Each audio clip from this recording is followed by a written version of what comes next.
बच्चे तुम लोगों को बताओ, पहले तुम लोगों ने बोला कि नीरज सर का लेक्चर चल रहा है, मेरा तो उसी टाइम पे था, उसमें मेरा क्या फॉल्ट है? मेरे को ये था तुम लोग बिजी ना हो जाओ, इसीलिए मैंने तुम लोग ज्यादा हेक्टिक ना हो जाए तुम्हारा, इसीलिए मैंने 15 मिनट और लेट कर दिया कि चलो ठीक है कोई बात नहीं, तुम्हारा 4 बजे तक है तो लेट मी टेक एट 4:15, तुम्हें थोड़ा रेस्ट मिल जाएगा। अब आप मैम लोग लास्ट देखो, लेक्चर तो आपका ही है। वही तो मैं बोल रही हूँ, लेक्चर तो मेरा है, तो मेरे को ये था तुम लोग कंफर्टेबल रहो, तो इसीलिए I have conducted at this time. Jagir sir का कितने बजे था लेक्चर आज? 4:30 सुबह लिंक भेज दिया था मैम जाकिर खान सर ने तो शाम के लिए। बेटा वैसे उनका टाइम टेबल के हिसाब से कितने बजे था? सेकंड लेक्चर था मैम उनका। मेरे को अगर पता था ना उस टाइम पे ले लेते तुम्हारे। कोई बात नहीं, चलो थोड़ा सा लेट कर लेना वहाँ पे, बता देना उनको कि ऐसे ऐसे। नीरज सर ने आज कितने बजे शेड्यूल डाला था? 3:20 3:20 पे मैम। तो 3:30 तो मेरा ही था, उनका देख के चलो। हाँ, कल वाला जो न्यूमेरिकल था वो हुआ किसी से कोई डाउट? हुआ जो आखिरी न्यूमेरिकल मैंने कहा था ट्राई करना? यस मैम हो गया। हो गया। डाउट कोई उसमें? अगर वो हो गया था तो आगे चलो, बिकॉज पे ज्यादा पड़ती था, बस इंटू 2 करना था। यस मैम आगे करा दो। और असाइनमेंट वाले हो गए थे? Yes ma'am. इजी थे वो तो काफी। Yes ma'am. वो वैसे ही थे जैसे तुम्हारे पेपर में आते हैं, मैंने वैसे ही डाले, तो ज्यादा टफ नहीं डाला। अब एक चीज मैं तुम्हें और बता दूं, हम लोग देखो क्लास में हम लोग सारे न्यूमेरिकल्स नहीं कर सकते हैं, ठीक है, बट आप लोग ये तो कर सकते हो ना कि अभी तो आप लोग घर पे ही हो, बाकी न्यूमेरिकल्स की प्रैक्टिस कर सकते हो, बुक्स होंगी सबके पास, डाउट के लिए तुम लोग मेरे को भेज सकते हो, जैसे अभी एक बच्चे ने व्हाट्सएप किया हुआ है। आप लोग ये तो कर सकते हो ना, प्रैक्टिस करो साथ साथ न्यूमेरिकल्स, और कोई डाउट आता है मेरे से पूछो, क्योंकि मैं सारे यहाँ पे नहीं करा सकती, ऐसे ऐसे बहुत पीछे रह जाएंगे। मैं ये कर सकती हूँ ज्यादा से ज्यादा हर एक टाइप करवा सकती हूँ, ठीक है, एक एक टाइप, जैसे कि एंगल्स का हो गया, डबल एंगल का हो गया, नॉर्मल प्लेट का हो गया, वो कर सकते हैं आप। तो कोई डाउट होता है या आप लोगों की ड्यूटी बनती है कि आप लोग साथ के साथ करो, और कोई डाउट होता है तो मुझे बताओ, ठीक है। नेक्स्ट आज हमने करना है, डिजाइन करना है एक्सियल टेंशन मेंबर्स का, ठीक है। अब एक चीज मैं आपको बता दूं, आप लोग अभी हाँ कल वाला वो देखा मैंने आप लोग को एक टेबल भेजा था 19 वाला। एक्चुअली मैं आपको बताती हूँ, आप लोग कंफ्यूज हो रहे हो, मैंने आप लोग को पहले ही बताया था कि हमारा जो 2007 वाला कोड है ना रजा, उसमें हमारे पास क्या है, रिवेट्स की कनेक्शंस नहीं है, क्योंकि जब ये वाला कोड आया उन्होंने रिवेट्स को क्या कर दिया, एब्सोल्यूट कर दिया। पर अब आप लोग का सिलेबस पता नहीं पुराना और नया वाला सिलेबस मिक्स है, यहाँ तो बिल्कुल 2007 के हिसाब से बनाया था, जिस किसी ने भी सिलेबस सेटअप किया है, तो अब उसमें क्या है, हमारा रिवेट्स डाला हुआ है आपके सिलेबस में। तो रिवेट्स की जो गाइडलाइंस है, मैंने आपको स्टार्टिंग में ही बताया था कि वो कौन सी थी, 1984 वाली थी, ठीक है। तो उसमें आप लोग जो कल कंफ्यूज हो रहे थे, मैंने आपको बोला था, इसीलिए मैंने आपको बोला हम टेबल 19 अभी जो यूज करें 2007 की गाइडलाइन, लेकिन जो रिवेट की गाइडलाइंस थी ना जो उसके हिसाब से, तो उसमें जैसे ही 25 mm से ज्यादा होता है 2 mm ऐड करते हैं, लेकिन जो हम कल डिजाइन करते हैं वो टेंशन मेंबर का किसके हिसाब से करते हैं, 2007। तो उसके लिए हम लोग जो डायाफोल वो किसका, टेबल 19 के हिसाब से लेकर चलते हैं। देखा था कि नहीं, सच्ची सच्ची बताना, जो कल फोटो देखी थी। अब वो डाउट क्लियर हो गया था रोहित? Yes ma'am. क्योंकि मैंने तुम्हें उस टाइम पे जब पढ़ाया था कि जब हम इस केस में लेकर चलते हैं रिवेट, उस टाइम जो हमने किया था वो रिवेट के डिजाइन के लिए किया था ना। रिवेट के डिजाइन में 1984 वाला जो कोड कहता है वो कहता है कि जैसे ही 25 mm से ऊपर हो जाए तो 2 mm उसके अंदर आप क्लियरेंस डाल दो, नहीं तो 1.5 नीचे वाली वैल्यूज में 1.5 लेकर चलते हैं। लेकिन अगर मैं यही बात कर रही हूँ कल वाले केसेस में मैंने आपको टेबल 19 के क्लॉज के हिसाब से करवाया है, ठीक है। आई होप अब वो वाला डाउट तो नहीं होगा आपको, इसीलिए मैंने वो टेबल भेजा था कल। कि थोड़ा ना आपका सिलेबस थोड़ा कॉम्प्लिकेटेड सा बना है, या तो बिल्कुल 800 2007 के हिसाब से होता, वो भी नहीं है, या बिल्कुल ये होता कि पुराने कोड के हिसाब से, इन्होंने मिक्स कर रखा है, साथ में ही रिवेट दे रखा है, साथ में ही वेल्डिंग और बोल्ट दे रखे हैं, तो वो क्या होता है थोड़ी सी गाइडलाइन में फर्क आ रहा है, इस चक्कर में मेरे को दोनों के हिसाब से चलना पड़ रहा है, ठीक है। और अभी भी आप टेंशन मेंबर का भी देखोगे, जो मैंने अभी आपको ये कल वाली गाइडलाइंस नेट एरिया वाली बताई है, वो पुरानी वाली गाइडलाइंस है, ठीक है। तो वो भी कर रहे हैं क्योंकि पेपर में आया हुआ है क्वेश्चन उसका, तो इसीलिए मैंने उसका नेट एरिया आपको करना बताया। लिमिटेड पेपर के हिसाब से जो जो चीजें आपको आई जा रही है, मैं आपको उसके हिसाब से करा रही हूँ, कोई ऐसा नहीं करवा रही हूँ कुछ एक्स्ट्रा करवा दिया कुछ। लेकिन गाइडलाइंस आपको दिमाग में बिठानी है कि रिवेट की बात हो रही है तो हमें कौन सा लेकर चलना है। 25 mm से अगर ऊपर है तो 1 तो आप उसमें 2 mm ऐड कर दो, अगर 25 से नीचे है तो आप 1.5 mm क्लियरेंस ऐड करोगे। और जैसे ही आ गया टेंशन मेंबर्स की बात हो गई या बोल्ट या फिर वेल्डिंग की, तो आप उसमें क्लियरेंस किस में चले जाओगे, एज पर टेबल 19, ठीक है, क्लियर? Yes ma'am. चलो अभी जो हम कर रहे हैं बेटा, tension members subjected to axial tension, ये वाला बड़ा बेसिक डिजाइन जो हम लोग रिवेट का डिजाइन करके आए हैं उनके ऊपर बेस्ड है। बस आखिरी में देखो डिजाइन और एनालिसिस में क्या फर्क होता है। एनालिसिस में क्या होता है, हम लोगों को क्या गिवन होता है कि मेंबर गिवन होता है, हमें एनालाइज करना है कि वो सेफ है कि नहीं।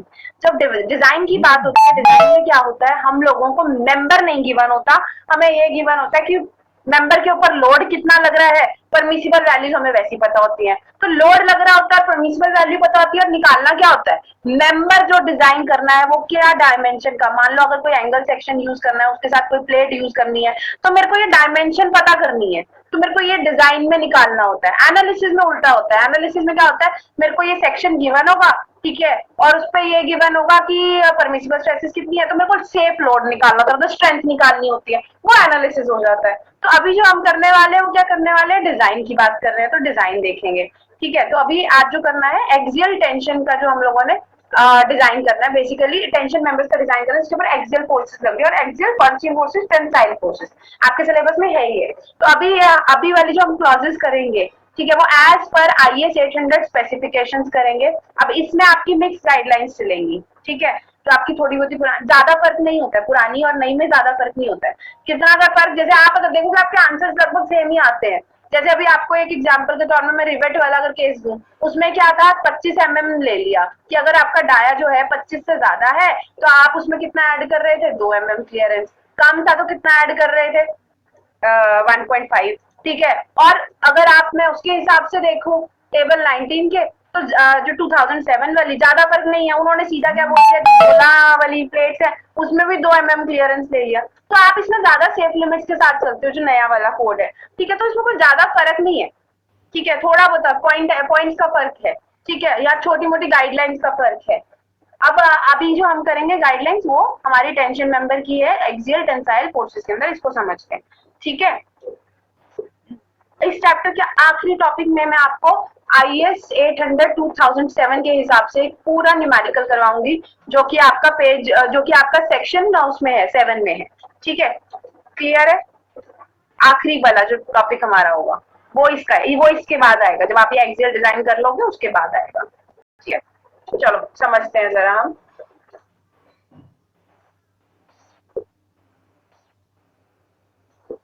क्या कह रहा है, design of member subjected to axial tension. अब दिमाग में हमें क्या क्या रखना है, कुछ पॉइंट्स हमें दिमाग में रखने हैं। पहला क्या कह रहा है, पहला पॉइंट हमें जो दिमाग में रखना है जब भी हमें एक्सियल लोडेड टेंशन मेंबर बनाना है, क्या कहता है, a tension member subjected to axial tension is designed on the basis of its net sectional area.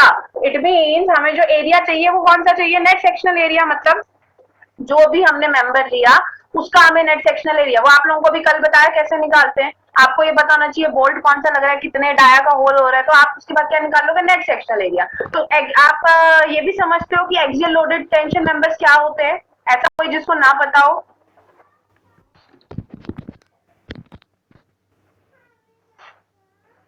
ये समझते हो कि एक्सियल लोडेड टेंशन मेंबर्स का क्या मतलब है, कि मतलब जो भी टेंसाइल फोर्स लग रही है उस पर जो फोर्स लग रही है वो क्या लग रही है, एक्सियली लग रही है, ठीक है, एसेंट्रिकली नहीं लग रही है, एक्सियल लग रही है, मेंबर की एक्सिस के अलोंग लग रही है, क्लियर है। Yes ma'am.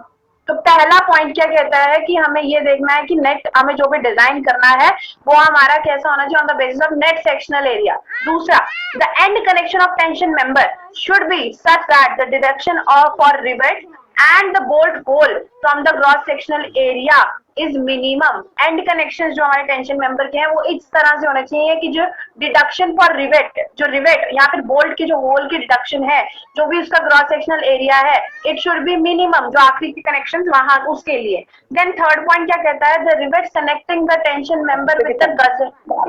स्विनिंग करना दाखला तो नाल अपने आप को म्यूट कीजिए,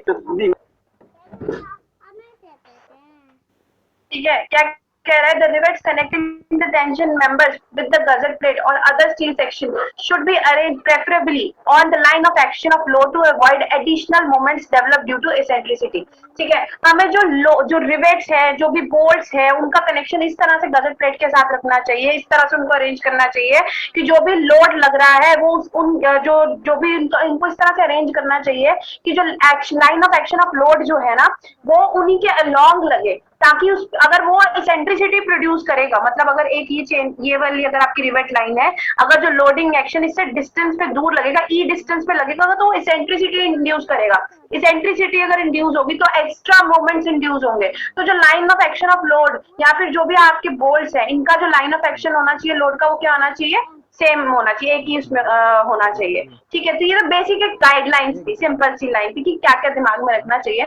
अब हम आते हैं मेन गाइडलाइंस के ऊपर। जब भी हमें अपना डिजाइन करना है तो स्टेप्स क्या क्या है। सबसे पहला स्टेप दिमाग में जो रखना है, हमें क्या पता होना चाहिए, नेट एरिया पता होना चाहिए। देखो जब भी हम क्वेश्चन करेंगे उसमें क्या होगा, हमें एक्सियल लोड गिवन होगा। एग्जांपल, अगर ये मेरा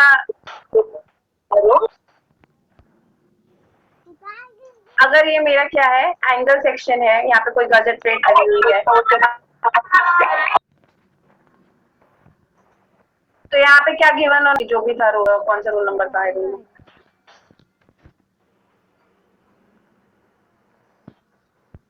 हाँ जी, तो क्या बोल रही थी मैं कि यहाँ पर जो भी लोड लगेगा, एक्सियल लोड हमें पता होना चाहिए। मैम मेरे रोल नंबर से एक और स्टूडेंट है मैम इसमें। 90 रोल नंबर से। हाँ जी मैम।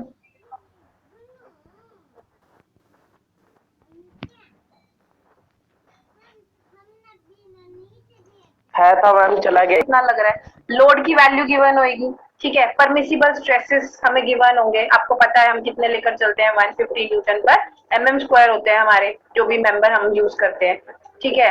क्योंकि हम जो परमिसिबल स्ट्रेसेस लेकर चलते हैं, कितना लेकर चलते हैं, 0.6 ऑफ FY, उसके हिसाब से हमारे पास कितने आते हैं, 150 न्यूटन पर एमएम स्क्वायर। और आप लोगों को पता है कि हमारा जो स्ट्रेस का फॉर्मूला होता है, स्ट्रेस इक्वल्स टू क्या होता है, लोड अपॉन एरिया। ठीक है, मेरे को भी एरिया नहीं पता है, एरिया पता करना है। मेरे को ये पता है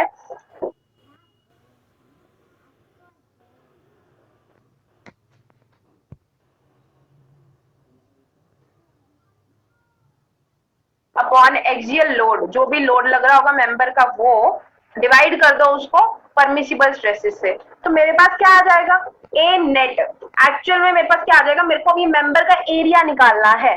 बेटा आवाज आ रही है, मेरे को ऊपर लिखा आ रहा है कि नेट स्लो है। यस मैम, आ रही है मैम।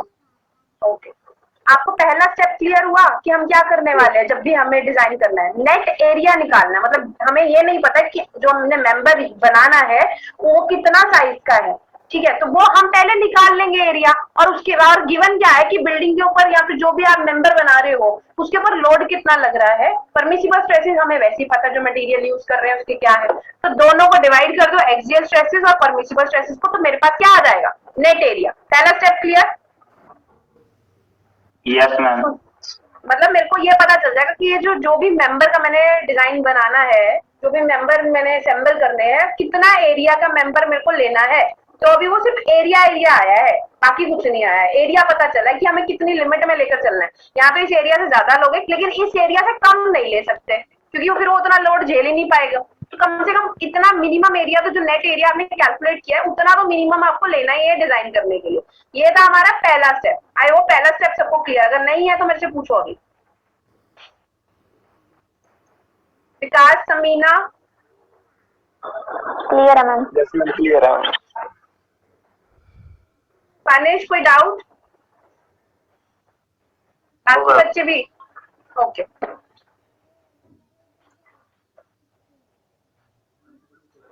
अब आगे क्या कह रहा है, सेक्शन ऑफ सूटेबल सेक्शन। अभी तो हमने ए नेट डिसाइड किया कितना हमें लेना है, फॉर्मूला लगाया, हमें एक लिमिट पता चल गई ये मिनिमम कितना होना चाहिए। अब क्या कह रहा है, सेक्शनल सूटेबल, जो हमें जो भी सेक्शन सूटेबल डिसाइड करना है वो किस हिसाब से करना है। आपने ए नेट जो रिक्वायर्ड है वो तो लिया ही लिया, स्टील हम लोग क्या करते हैं, स्टील टेबल से डिसाइड करते हैं। अब जो आपके वो स्टील टेबल है ना कि उसका क्या यूज है, वो इन डिजाइन में यूज आएगा। नेट एरिया तो लिया ही लिया, और अगर क्या कह रहा है, try a suitable section from steel tables having sectional area of about 20 to 40% greater in case of riveted joint. अगर आप रिवेट जॉइंट पिक कर रहे हो तो रिवेट जॉइंट में हमें वो एरिया कितना चाहिए, आपका 20% या फिर 40% ऑन एन अप्रॉक्स ज्यादा लेकर चलते हैं। वो तो हम वैसे ही जब आप सिलेक्ट भी करोगे ना, जब भी आपका नेट एरिया आएगा तो मैं आप जब भी देखना, आप अगर ये नहीं भी करोगे तो मैं हमेशा आपको ये बोलूंगी कि जो नेट एरिया उससे एक स्टेप आगे चले जाओ, या अगला थोड़ा सा ज्यादा सेक्शन पिक कर लो, ठीक है। तो आपको स्पेशली वैसे स्टेप करने की जरूरत भी नहीं है 1.20 या 1.40 एडअप, क्योंकि हम जो अल्टीमेटली जो वैल्यू पिक करेंगे ना कोड में, वो 20 से 40% ज्यादा ही होती है। बट अगर मैं इसकी डिजाइन स्टेप की बात करूं तो ये क्या कहना चाह रहा है कि जो अभी हमने फर्स्ट स्टेप से ए नेट निकाला है ना, वो तो लो ही लो, प्लस इसका ए नेट का 20 से 40% ऐड और कर दो एरिया में, 20 to 40%, ठीक है। जब आप एड अप कर दोगे तो वो क्या बन जाएगा, ए नेट, अगर मैं इसको ए नेट को बाहर निकालूं, ए नेट ब्रैकेट में 1 प्लस 20 से 40% हो गया, ठीक है, 0.20 या फिर 0.40 की लिमिट में। तो आपका ऑन एन अप्रॉक्स इसका मतलब क्या हुआ, ए नेट जितना आपने कैलकुलेट किया उसका 1.20 से लेकर 1.40, मतलब 20 से 40% हम उसमें एक्स्ट्रा एरिया एडअप कर रहे हैं। लेकिन जब हम स्टील टेबल देखेंगे ना, मान लो मैं आपको जस्ट एग्जांपल दे रही हूँ, फॉर एग्जांपल हमारा जो एरिया आया 433, एक एग्जांपल दे रही हूँ, mm² आया ए नेट का, ठीक है, एक एग्जांपल। तो हम जब कोड्स में मान लो एंगल सेक्शन की बात कर रहे हैं, एंगल सेक्शन का एरिया वाली लाइन देखेंगे, यहाँ पे ए नेट, वहां पे ऐसे लिखा होगा ए नेट, एंगल सेक्शन में जा रहे हो 433 mm²। तो मान लो अगर मेरे को क्वेश्चन में वहां पे गिवन है, एक में गिवन है 4000 mm², एक में गिवन है 455 mm², ठीक है। तो मैं आपको, और अगर एक में गिवन है 5000 mm², ठीक है, तो आप ये 5000 वाला भी पिक कर सकते हो, वो भी सेफ रहेगा। आप ये वाला भी पिक कर सकते हो, ये भी सेफ रहेगा, क्योंकि आपको क्या बोला है ऑलरेडी कि 20 से 40% ज्यादा वाला आपको सेक्शन पिक करना है। तो आप 4000 वाला नहीं पिक करोगे क्योंकि वो कम है इस वैल्यू से। हम वैल्यू कौन सी पिक करेंगे, कौन सी एंगल की पिक करेंगे जो ज्यादा होगी, ताकि जो हम डिजाइन कर रहे हैं वो क्या हो, सेफ हो। क्लियर है क्या बोला मैंने, इसमें कोई डाउट? No ma'am. क्योंकि जब अभी हम डिजाइन करेंगे ना, न्यूमेरिकल के साथ चीजें ज्यादा क्लियर होती हैं। आप अभी बस स्टेप्स को सुनो और समझो। अच्छा, एक और चीज क्या है, अगर यही केस मेरा वेल्डिंग का है, यही केस अगर मेरा वेल्डिंग का है, ठीक है, तो हम वेल्डिंग के केस में कितना कहता है, कितना परसेंट एक्स्ट्रा रखना होता है, बस 10%, इससे ज्यादा नहीं, 10%। तो मतलब आप क्या कर रहे हो, जो भी आपने नेट एरिया निकाला डिजाइन के लिए उसको इंटू 1.10 कर दो, तो जो भी आप एरिया आ रहा है आप उसको कंसीडर करके अपना टेबल से सिलेक्ट कर लो, जो भी आपको मेंबर सिलेक्ट करना है, एंगल सेक्शन, प्लेट करनी है, या फिर आई सेक्शन करना है, चैनल सेक्शन करना है, वो आप उस हिसाब से अपना सिलेक्ट कर लो।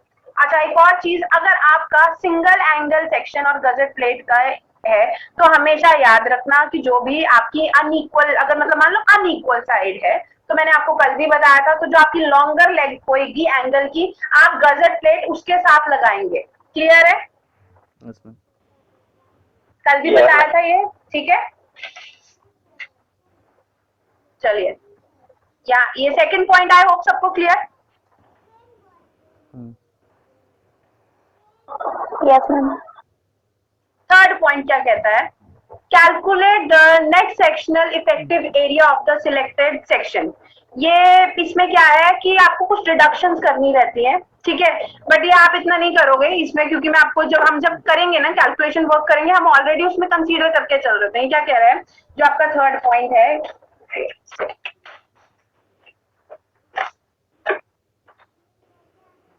ठीक है, आपको जो भी एन आपने सिलेक्ट करना है वो आपने क्या कर लिया है, उसमें से सिलेक्ट कर लिया है, क्या कहते हैं, स्टील टेबल्स में से।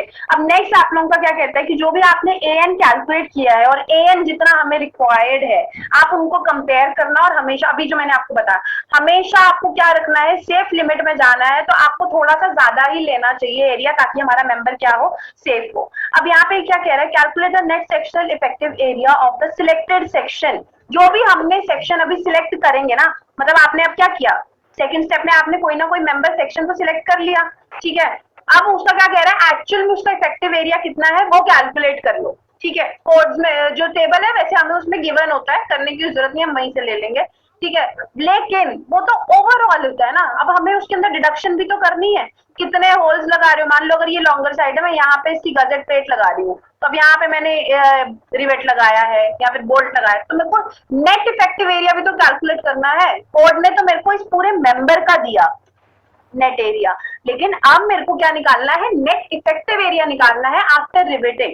तो अब इसने वही बोल रखा है, तो अगर सिंगल एंगल या फिर डबल एंगल है, तो उस केस में आप डिडक्शन कर दोगे 1 rivet hole for each angle. एक एंगल अगर दोनों सेक्शन में है, दोनों सेक्शन के साथ कनेक्शन है, तो 2 होल की आप क्या कर दोगे, उसमें इफेक्टिव एरिया सब्ट्रैक्ट कर दोगे उसमें से, ठीक है। फ्लैट है या फिर प्लेट्स है, तो उसमें 1 rivet hole for 15 centimetre width of the member, आप 15 सेंटीमीटर विड्थ के लिए एक रिवेट होल की डिडक्शन माइनस कर दो, या फिर आप जो भी डिजाइन करने वाले हो उसके हिसाब से आप अपना नेट इफेक्टिव एरिया निकालोगे।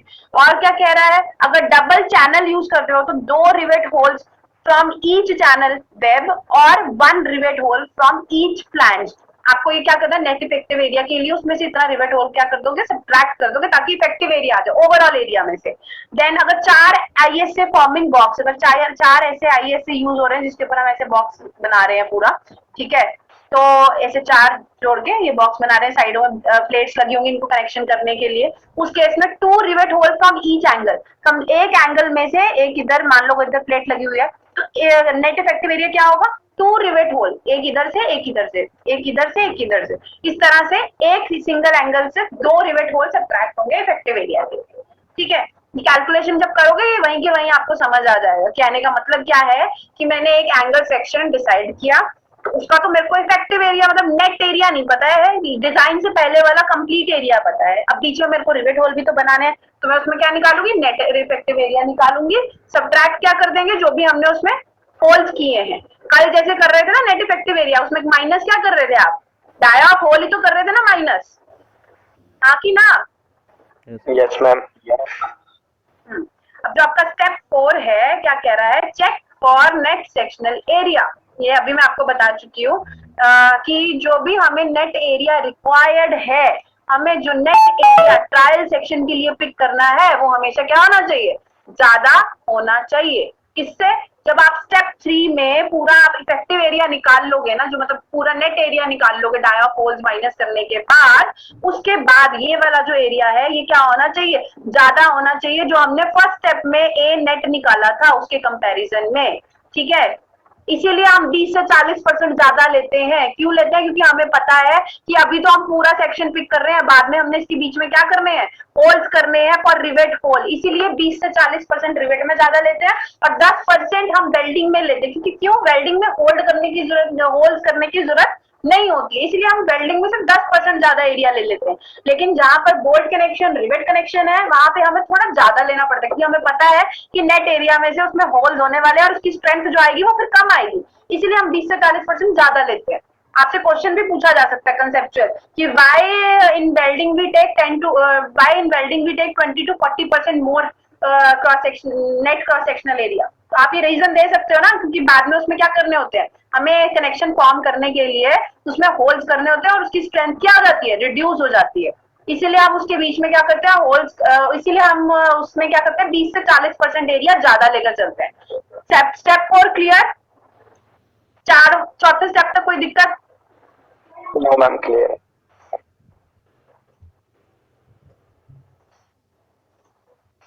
चलिए फिफ्थ स्टेप क्या कहता है। फिफ्थ स्टेप थोड़ा थ्योरेटिकल कह लो, क्योंकि इसमें आपका इसका कोई कंसेप्ट इतना है नहीं, लेकिन सिलेंडरनेस रेशियो की बात हो रही है। इफेक्टिव लेंथ, जो भी आप इफेक्टिव लेंथ का जो भी आपका मेंबर का कनेक्शन है वो, और मिनिमम रेडियस ऑफ गायरेशन की बात हो रही है इसमें, ठीक है।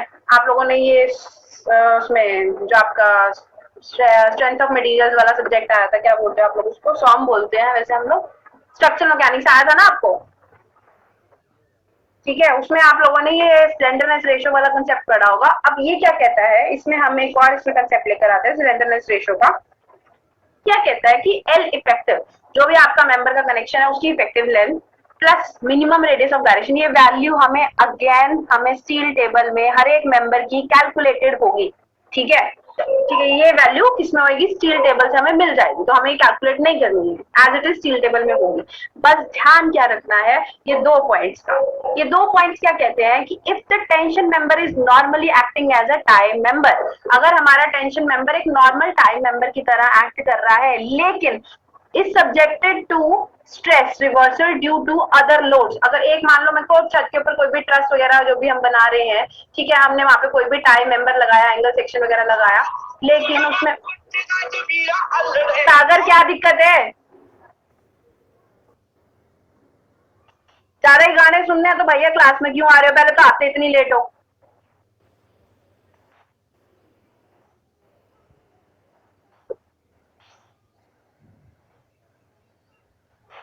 चलिए, क्या बोल रहा है कि अगर आपके कोई भी मेंबर है, अगर वो टाइम मेंबर की तरह मतलब टेंशन मेंबर की तरह एक्ट कर रहा है, उस पर टेंसाइल फोर्सेस लग रही है, लेकिन एक्सेप्ट टेंसाइल फोर्सेस उसमें और भी अदर लोड्स लग रहे हैं, जैसे कि अगर मैं बोलूं विंड, ट्रस बनाई है, विंड लग रही है, ठीक है, या फिर सिस्मिक लोड लग रहे हैं, सिस्मिक फोर्सेस लग रही हैं, कोई भी अदर लोड लग रहे हैं एक्सेप्ट टेंसाइल लोड, हम तो उसके अंदर क्या करता है, क्या कहता है कि the member shall have slenderness ratio lambda naught greater than 180। तो जो अगर आप क्वेश्चन में डिजाइन में ये यूज कम होगा ये वाला पॉइंट, बट पता होना चाहिए ये पॉइंट, कहता है अगर आपका स्ट्रेस रिवर्सल होता है, यानी कि अगर आपका उसके अंदर क्या हो जाता है और भी लोड्स लगते हैं, जैसे कि विंड लगती है, सिस्मिक फोर्स लगते हैं, तो उस केस में आपका लैम्डा की वैल्यू जो भी आप मेंबर सिलेक्ट करोगे 180 से ज्यादा नहीं होनी चाहिए।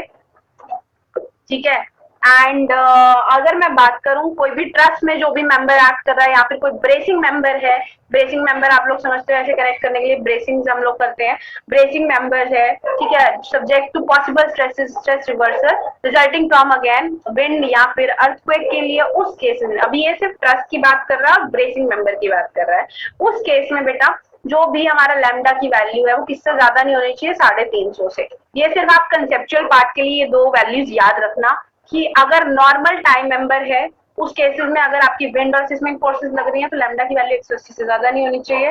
ये आपसे क्वेश्चन पूछा जा सकता है 1 या 2 नंबर में, इससे ज्यादा इसका कोई इतना खास रोल नहीं आएगा। ठीक है, क्योंकि कोड में एज इट इज आपको वैल्यू, कोड बोल रही स्टील टेबल में आपको एज इट इज वैल्यू मिलेंगी लैम्डा की, और अगर आपका कोई ट्रस्ट का टाइप मेंबर है या फिर कोई ब्रेसिंग सिस्टम है उस केसेस में लैम्डा 350 तक, 350 से ज्यादा नहीं होना चाहिए। क्लियर है? Yes ma'am. नेक्स्ट आखिरी स्टेप वेरी इंपॉर्टेंट, जो अभी आप लोग जो भी करके आए हो ना डिजाइन, वो सारे यूज होंगे अपना, इसीलिए अगर कल हम न्यूमेरिकल करेंगे तो बेटा उसमें अपना रिवाइज करना, वेल्डिंग का डिजाइन रिवाइज करके आना, ठीक है, वेल्डिंग का डिजाइन रिवाइज करना और रिवेट का डिजाइन रिवाइज करके आना, प्लीज रिक्वेस्ट है, नहीं तो आपको टर्म्स याद नहीं आएंगी। रिवेट में रिवेट वैल्यूज क्या होती थी, रिवेट वैल्यू के फॉर्मूला क्या होते थे, पावर ड्रिवन वाला एक टेबल था जिसमें 130 300 वैल्यूज वगैरह वाला टेबल था ना, वो रिवाइज प्लीज करके आना, क्योंकि अगर मैं कल करवाऊंगी फिर आप सारा भूले बैठे होगा, आपको नहीं समझ आएगा, तो इसीलिए रिवेट, बोल्ट और वेल्डिंग प्लीज अपने डिजाइन कल रिवाइज करना, कल न्यूमेरिकल करेंगे इसके। अभी मैं आपको इसका आखिरी पॉइंट बता रही हूँ, step 6 design of and connection. जब भी हमें एंड कनेक्शन डिजाइन करना है तो हमें क्या पता होना चाहिए, रिवेट कनेक्शन, अगर मैं रिवेट की बात करूं कितने नंबर ऑफ रिवेट्स लग रहे हैं, ठीक है, पता होना चाहिए ना। अब वो कैसे निकलेंगे, select suitable size of rivet, वो कैसे करेंगे हम लोग, आपको क्या करना है, डिटरमाइन रिवेट वैल्यू, आपको याद है हम रिवेट वैल्यूज निकालते होते थे, हाँ कि ना, कुछ याद है? यस।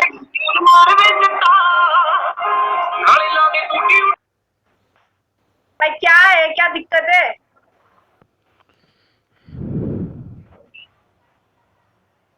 मैम ये अंशुल बजा रहा है गाने, 18/19 अंशुल बजा रहा है मैम गाने।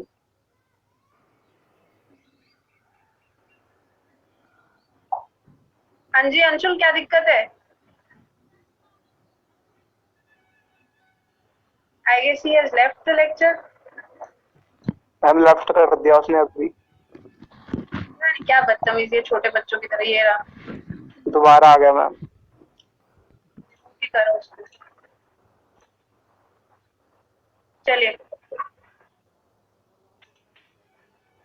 क्या बता रही थी मैं आपको, रिवेट वैल्यूज। हमने रिवेट वैल्यू निकालनी सीखी थी। रिवेट वैल्यू में क्या होता था, मिनिमम वाली वैल्यू पिक कर लेते थे।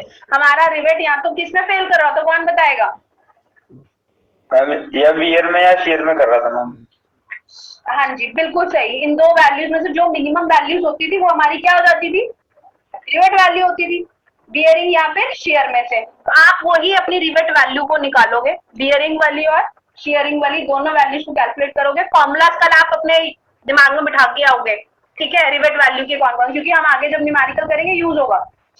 आप अपना रिवेट वैल्यूज के फॉर्मूलाज प्लीज देख कर आइएगा। शेयर का क्या होता है, tau b f into pi by 4 d square. और अगर आपका बियरिंग की बात करें तो sigma p f into d into t होता था। प्लीज अपना कल रिवेट वाले कंसेप्ट रिवाइज करना, क्योंकि कल न्यूमेरिकल में यूज होंगे, ठीक है? तो फिर और क्या निकालना है आखिरी में, रिवेट वैल्यू जो मिनिमम वाली वैल्यू होगी शेयर और बियर में से, मिनिमम वाली वो पिक कर लोगे, तो आपकी क्या हो जाएगी, रिवेट वैल्यू। अब निकालना क्या है, रिवेट्स कितने लग रहे हैं। हमें क्वेश्चन में गिवन होगा कि कितना लोड मेंबर के ऊपर लग रहा है, कितना लोड। मान लो अगर मैं अगर इस तरह से बोलूं कि हमारा गजेट प्लेट हमने रिवेट वैल्यू निकाले, हमें ये पता होगा कि लोड कितना लग रहा है मेंबर के ऊपर, वो निकल आएगा, ठीक है? और रिवेट वैल्यू हम यहाँ से रिवेट वैल्यू के फॉर्मूला से निकाल लेंगे, जो भी मिनिमम होगी। दोनों को डिवाइड कर दोगे तो हमारे पास क्या आ जाएंगे, नंबर ऑफ रिवेट्स। आपको याद हो हमने जब डिजाइन किया था उसमें किया था कि नहीं है? Yes ma'am. किया था, बस फर्क इतना है इस बार जो लोडिंग है वो टेंसाइल लोडिंग है बस, ठीक है? ये करना है, तो नंबर ऑफ रिवेट्स आ जाएंगे। अब आखिरी में जब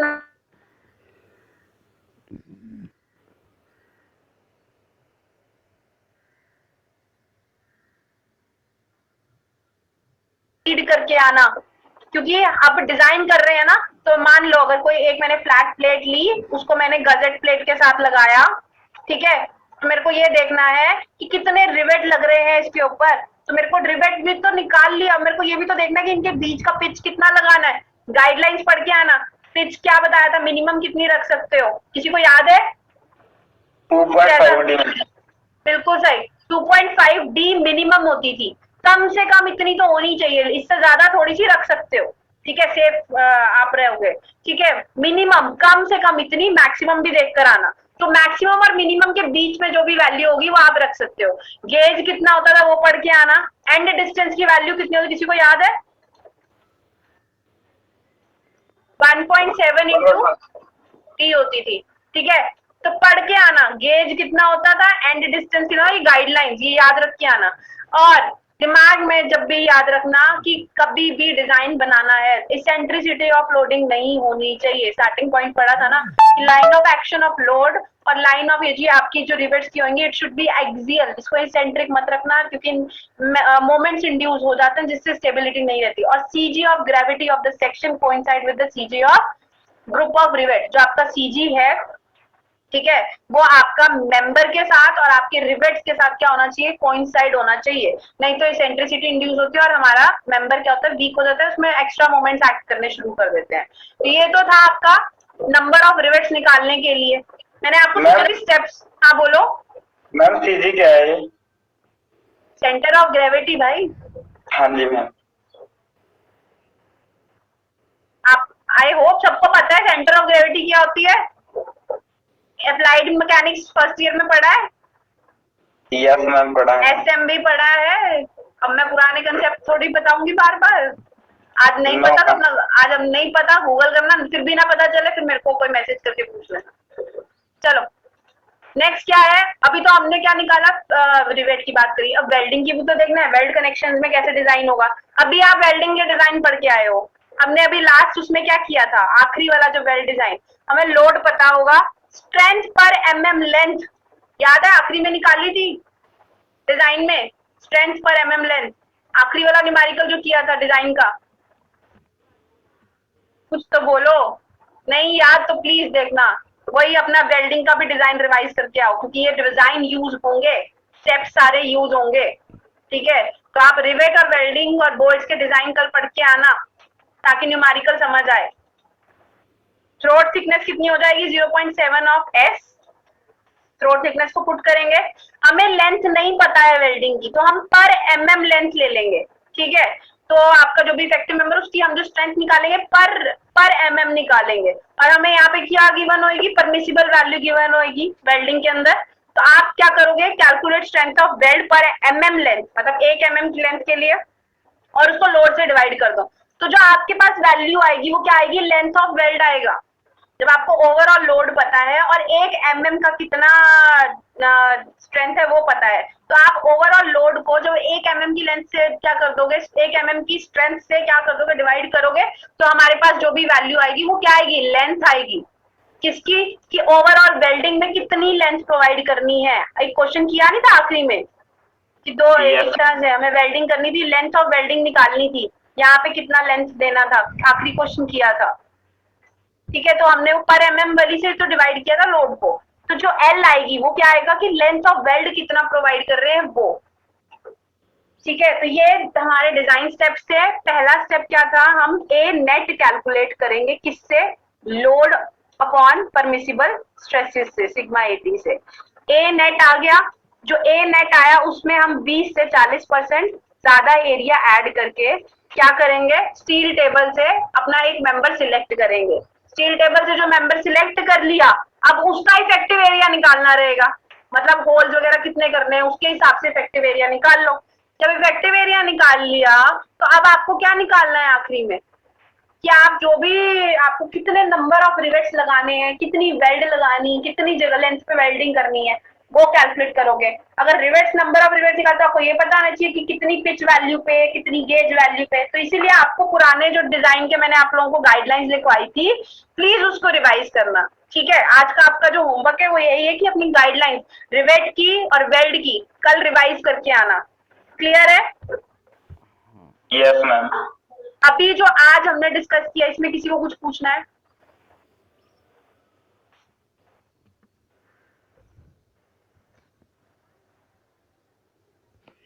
हाँ जी, पानिश, आस्था, सचिन, रोहित, मुकेश, दीपक, कोई डाउट? मैम एक छोटा सा डाउट था मैम। हाँ जी बोलो। मैम वो 20 से 40% स्ट्रेंथ एक्स्ट्रा तो ले रहे हैं मैम, सेफ के लिए मैम। स्ट्रेंथ नहीं ले रहे, नेट एरिया ज्यादा ले रहे हैं। हाँ जी मैम, नेट एरिया ले रहे हैं मैम 20 से 40%। हाँ, वो नहीं समझ आया कि क्यों ले रहे हैं। नहीं मैम, वो तो समझ में आ गया कि सेफ लिमिट उसके लिए ले रहे हैं मैम, सेफ रहने के लिए। हाँ, पर मैम वो फेल नहीं कर सकता वैसे वो। जब आप चल ही सेफ रहे हो, पहले ही एक्स्ट्रा लोड लेकर चल रहे हो, बाद में हम चेक लगाएंगे ना, कल जब न्यूमेरिकल करोगे तो बाद में हम चेक करेंगे कि वो कितनी वैल्यू में सेफ आ रहा है, मतलब दोबारा से उसका लोड कैलकुलेट करेंगे, हाँ जी ठीक है। मैम। तो आपको समझ आएगा उसका पर्पस 20 से 40। जब आप एक्स्ट्रा लेकर चल रहे हो, आप ऑलरेडी सेफ लेकर चल रहे हो, ठीक है, तो आप बाद में उसको चेक भी लगा लो, तो आपको पता चल जाएगा कि आपका जो हमने सेफ लेने के बाद भी क्या वो फेल करेगा कि नहीं। अगर वो स्ट्रेंथ उसकी ज्यादा आ रही होगी आपके लोड से, तो इट मीन वो सेफ है, फेल नहीं करेगा। हाँ जी मैम। चलिए 1 मिनट बचे हैं, आज में किसी को कोई डाउट हो पूछ लेना, बट लेकिन प्लीज अपने वेल्डिंग और बोल्ट और रिवेट की गाइडलाइन जरूर रिवाइज करके आना। चलिए, थैंक यू। और जागीर सर का लेक्चर लगा लें, उनको बता देना कि नीरज सर का लेट हो गया था, मैम के साथ क्लास